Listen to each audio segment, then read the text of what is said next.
মায়ার ফাঁদ। শহরের এক কোণে এক পুরনো বাড়ি দাঁড়িয়ে আছে অনেক বছর ধরে। জায়গাটা নিয়ে অনেক কাহিনী প্রচলিত আছে। লোকমুখে শোনা যায় যে এই বাড়িতে ঢুকেছে সে আর ফিরে আসেনি। গুজব হোক বা সত্য, ভয়াবহ ঘটনাগুলো মানুষকে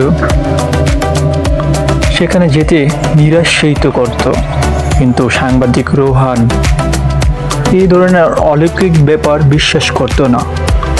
সে ঠিক করলো নিজেই এই রহস্যের সমাধান করবে। এক গভীর রাতে সে হাতে ক্যামেরা, টর্চ লাইট আর নোটবুক নিয়ে ঢুকে পড়লো সেই বাড়িতে। বাইরে থেকে দেখতে এই জায়গাটা যতটা ভেতরে তার চেয়ে ভয়ঙ্কর লাগলো। দেয়ালে পুরনো ছবি ঝুলছিল, বাতাসে ছিল অদ্ভুত পচা গন্ধ, আর কোথা থেকে যেন ভেসে আসছিল এক করুণ সুর। হঠাৎ করে পিছন থেকে একটা কণ্ঠ ভেসে এলো, তুমি ফিরে যেতে পারবে না।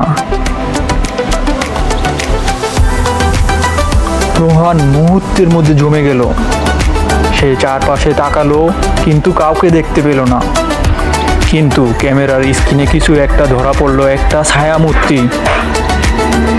তার শরীর অবশ হয়ে আসছিল, কিন্তু সে সাহস জোগাড় করে প্রশ্ন করলো, কে তুমি?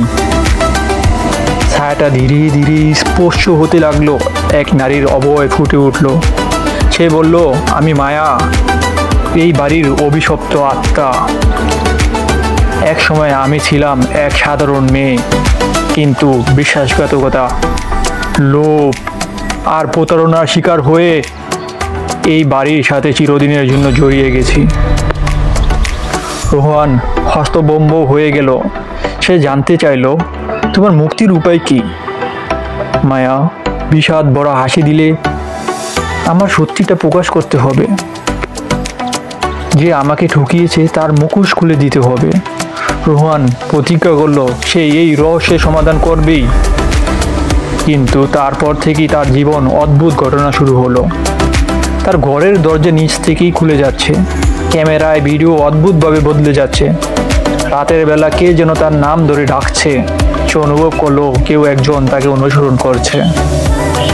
একদিন রাতে সে আবার সেই বাড়িতে গেল, কিন্তু এবার সে একা ছিল না। একটি পুরনো ডায়েরি খুঁজে পেল, যেখানে লেখা ছিল মায়ার মৃত্যুর রহস্য ধাপে ধাপে সত্য উন্মোচিত হতে লাগলো। সে জানতে পারলো মায়াকে প্রতারণা শিকার করে নির্মমভাবে হত্যা করা হয়েছে। যতই সত্যর কাছাকাছি পৌঁছালো, ততই তার চারপাশের পরিবেশ বদলে যেতে লাগলো। হঠাৎ এক বিকট শব্দ বাতাস ভারী হয়ে উঠল, আর রোহান অনুভব করলো সে ধীরে ধীরে শরীর হারিয়ে ফেলছে।